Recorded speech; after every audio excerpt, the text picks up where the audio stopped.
L-intervista ġiet imwassla lilkom minn Beauty Wisdom tal-Fgura għall-aħjar trattamenti u servizzi ta' sbuħija.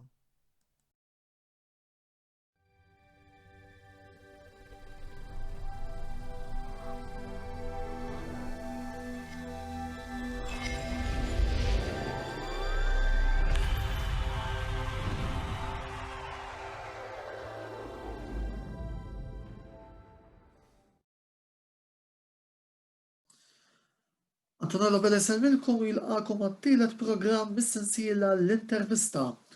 L-lum serin niddiskutu sport differenti fil-waqt illum serin nitkellmu fuq il-William Hill kampjonati mondjali tad-darts li kellna fil-festi tal-miliet, kampjonati li jintrebħu minn l-plejer minn Wales Gerwin Price.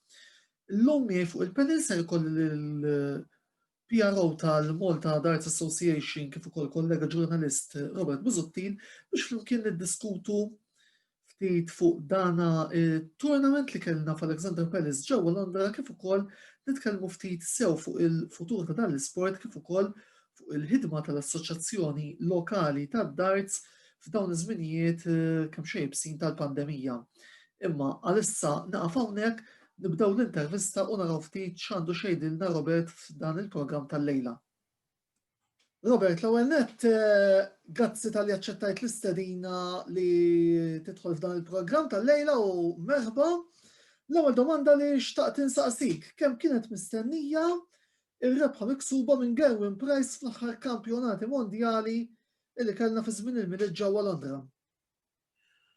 Fil-verità ma dax kienet mistennija meta tqis illi wkoll f'pajjiżu verament iċċelebraw bħal-mod ta' kif irnexxielu jirbaħ, laqas pajjiżu stess ma kienu qegħdin jistennew li fil-verità Price kellu jirbaħ, però rajt illi Price fil-finali kien verament attent, kien konċentrat, ma tax ċans il-Gary Anderson minn kien Gary Anderson kien qed jiġi wkoll f'xi mumenti qrib tiegħu. U fil-verità laqqasu stess meta ġibi xogħli l-trofew, isu kien isu f'dawk il-mumenti, dawk is-sekondi fejn ma kienx qed jistenna, ma kienx qed jimmaġin, ma kienx qed jaħseb li kienu il-rebaħ.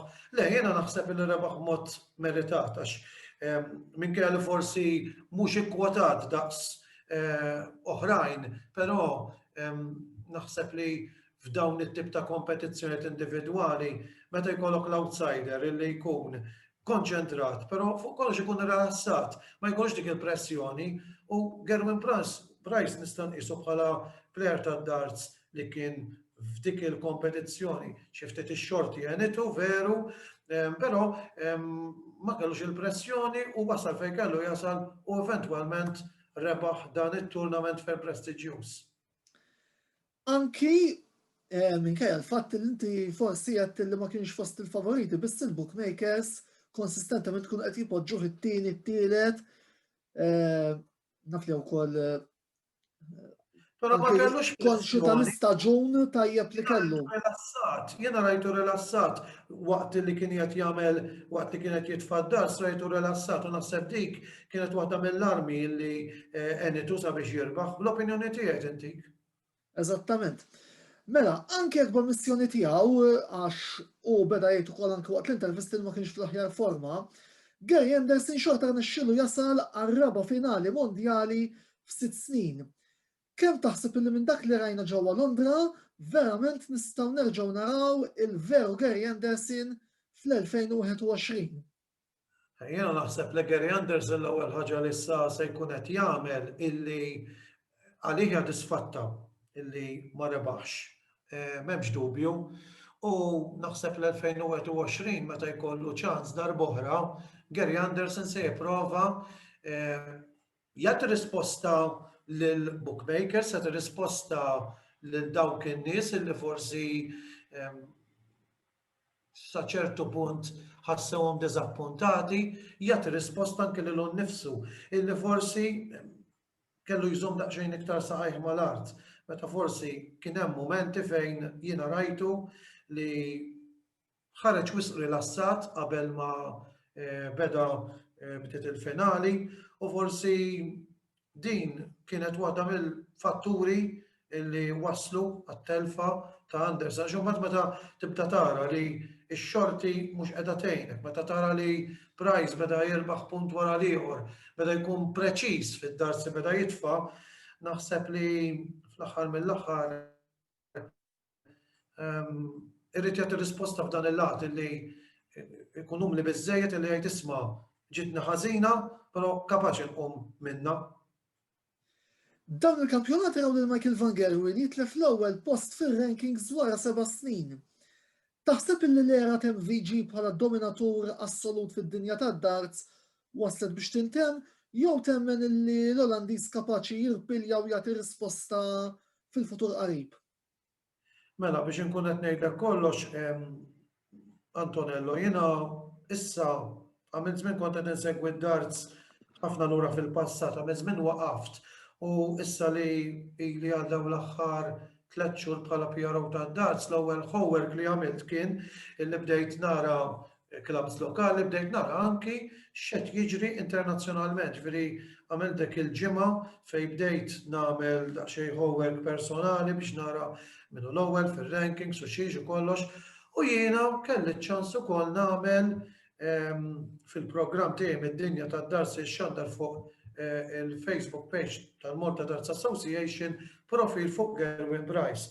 Studjajtu dan il-persuna u stajt ninnota t-talenti li għandu. Talenti kbar illi anke meta kien żgħir u kollox.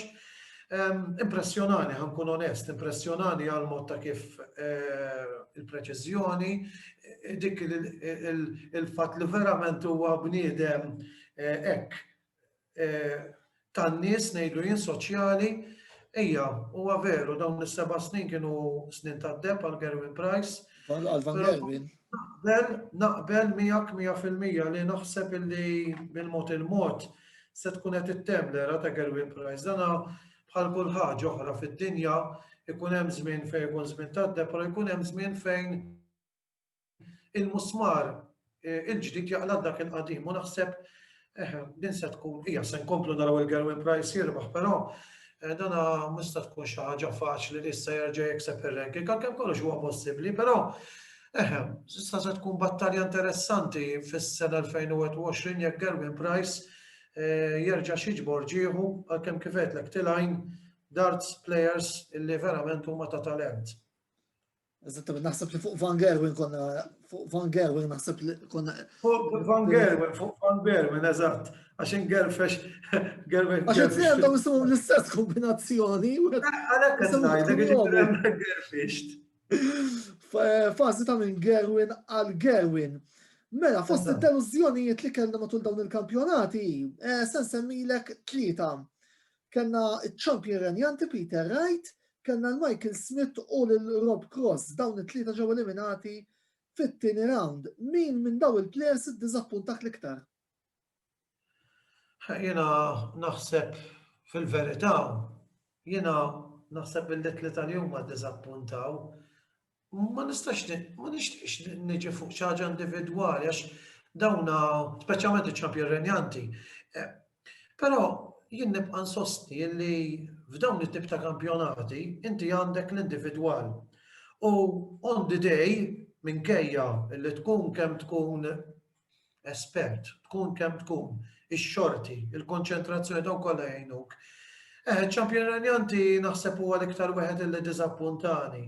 Però dawn il-riżultati juru wkoll illi id-darts internazzjonali jevolvi. Jiena dejjem nieħu pjaċir meta jkun hemm ismijiet ġodda ta' bħal kull sport illi jekk tibqa' tisma' dejjem l-istess tim, naf l-istess tim tal-futbol, jew inkella l-istess plejer tat-tennis, jew dejjem l-istess plejer f'dan każ il-Formula 1 qed tisimgħu dejjem Lewis Hamilton. Dejjem sabiħ li jkollok ismijiet ġodda u forsi jien ngħid diżappunt u inti tgħid diżappunt ukoll. Jiena ma ngħidx diżappunt għax meta ngħid illi hemm logħba individwali illi qiegħda tintlab, l-emerġenti dejjem għalija jkunu dawk li nieħu pjaċir nara. U meta rajt, darba ħajta tajba Gerwin Price illi rebaħ ikun għamel hekk għax verament kien ħaqqu. Il-favoriti bqgħu favoriti, però meta l-favoriti nqalgħu dejjem ikun hemm dik is-sensazzjoni li l-emerġenti qegħdin jagħmlu ħoss u dawn l-emerġenti se jkun qegħdin jiksbu konfidenza biex l-aħħar mill-aħħar fis-sena 21 naraw aktar dwarhom. U laqgħet insemmu l-plejers emerġenti, ħansemmilek żewġ plejers jiena issa. Dimitri Van den Berg illi din is-sena anke rajnih jirbaħ il-World Match Play, illum il-ġurnata qed ukoll jekk mister żball qed ma laqwa 8 fir-rankings, kif ukoll il-Dirk van Duijvenbode li matul din is-sena li għaddiet wasal sal-finali tal-World Grand Prix u anke fil-kwarti tal-finali tal-Kampjonati Mondjali tad-Darts fejn fost oħrajn elimina l-Glendarent. Meta insemmilek da żewġ ismijiet, kemm taħseb illi speċjalment Van den Berg jistgħu ikomplu javvanzaw fil-futur? Ħanajdlek, hemm diversi fatturi meta tkun żagħżugħ għandek fażi fejn inti jew ħażhom ir-ranking, jew inkella titilfu, jew inkella forsi iżżomm u żżomm standard normali. Jiena naħseb illi dawn it-tnejn l-istess bħal Metlek irridu jżommu saqajhom mal-art. Però naħseb illi t-tnejn kapaċi javvanzaw għax fuq dak li rajna speċjalment l-aħħar plejer li semmejt. Jiena inqis illi dawn it-tip ta' kompetizzjoni li nistgħu nsejħulhom minuri huma stepping stone għalihom biex jaslu għal tournaments iktar kbar minn hekk. Iva forsi fil-bidu se jkollhom diżappunti sakemm jaslu, iżda bħalma semmejna Gerwin Price beda jibni ftit sa ma wasal biex jużem f'dan il-championship li rawhom ħafna nies matul ix-xhur tal-miliet u l-bidu tal-ewwel tas-sena. Nemmen li dawn il-żewġ dart players emerġenti kapaċi jagħmlu ħoss għandhom biex, però naf u jinċert illi minkejja forsi se jkun hemm xi delużjonijiet li se jkunu qegħdin jgħaddu minnhom huma kapaċi biżżejjed biex iqumu minnhom u fuq kollox illi jagħmlu ħoss, però iva, nemmen illi dawn it-tnejn se jkunu qegħdin jagħmlu ħoss il quddiem step by step, tarġa', imma hemmhekk ikunu Antonello. Niġu issa għall-għażliet li kellna għall-Premier League ta' din is-sena. L-għażliet kienu għall-benefiċċju ta' dawk kollha forsi nsew nfakruhom ftit. Glendarent bħala ċampjon renjanti tal-kompetizzjoni, l-erba' ranked l-ola ranked li huma Gerwin Price, Michael Van Gerwen, Peter Wright u Rob Cross. Il-finalista mondjali Gary Anderson, ir-rebbieħ tal-World Match Play Dimitri Van den Berg, ir-rebbieħ tal-Grand Slam of Darts José da Sousa u l-finalista tal-Premier League tas-sena li għaddiet Nathan Espinel. Ħanibda b'dil-ewwel domanda. Taħseb li dawn l-għażliet kienu l-għażliet ideali għal Premier League tas-sena d-dieħla? U t-tieni domanda hija x'derlek jew qbilx mal-fatt li l-10 plejer ser jintażel wara l-Masters li se jkollna l-ġimgħa d-dieħla. Ħanajdlek, ħanibda bil-aħħar domanda. Naħseb li naqbel għax l-10 plejer għandu jkun dak il-plejer li verament ikun ħaqqu. Allura wara dan it-tournament maġġur li se jkun hemm, forsi naħseb iktar mill-ewwel kont nażel tnejn, allura kont inħalli d-9 u l-10 illi setgħu jkunu vojta. Kont nażel anke l-finalista. Naħseb da Sousa has put kif jgħidu l-Ingliżi spanner in the PDC works għaliex naħseb li ħadd ma stenna appuntu illi kien se jirbaħ il-Grand Slam u fil-fatt poġġa players bħal Wade, bħal Chisnell, bħal l-istess Michael Smith taħt pressjoni biex issa ovvjament naraw se jiġri l-ġimgħa d-dieħla.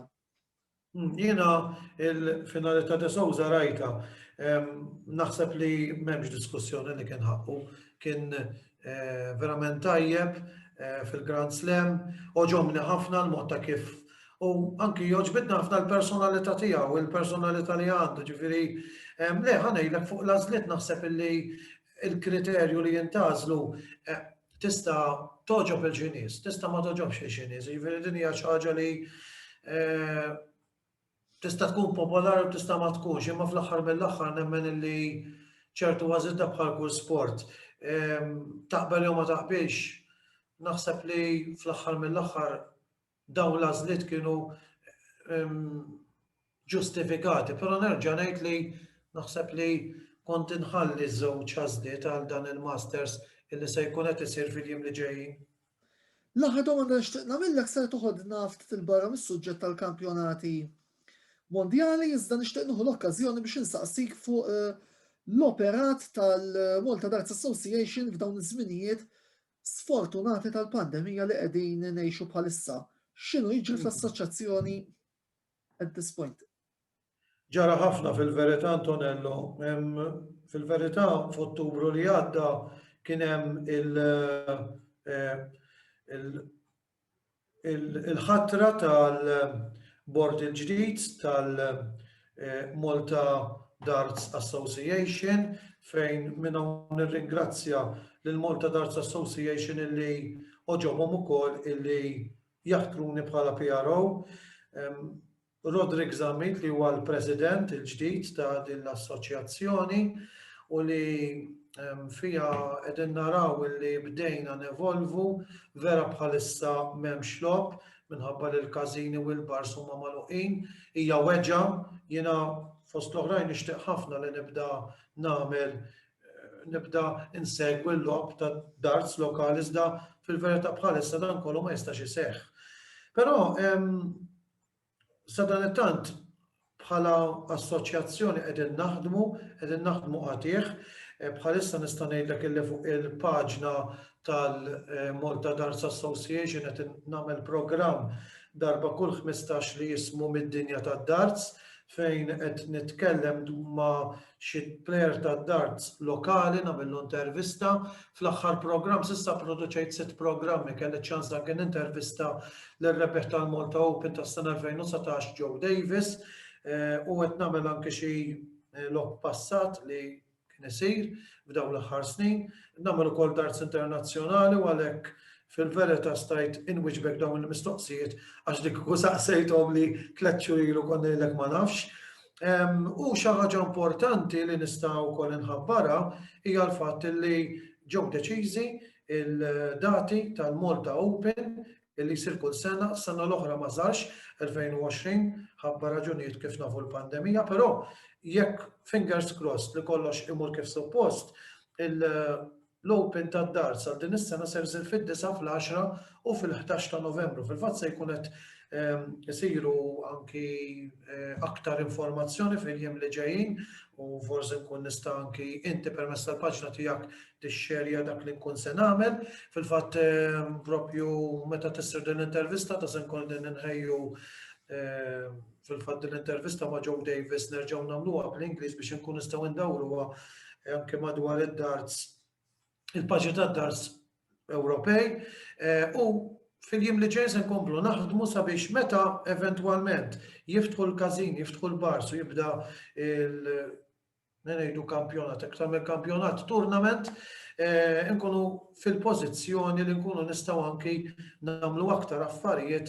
Ix-xewqa ta' kulħadd huwa li dan l-operat li bdejna naħdmu sa fis-silenzju, peress li mhux qed isir, però l-operat għaddej ġmielu qed niltaqgħu ħafna mod virtwali jiena, Rodrik il-President u anki Ray Ġera u l-kumplament il-Kumitat kollu tad-darts inħejju għal aktar affarijiet inizjattivi ġodda f'dan il-Kumitat il-ġdid li nħatar.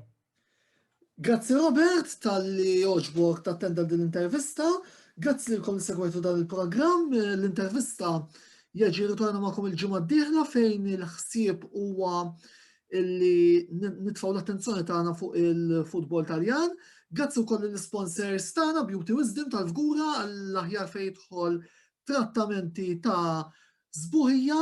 Antonello Bellet jieħu il-kumpliment tas-sena tat-tajba u sakemm nerġgħu niltaqgħu ħudu ħsieb.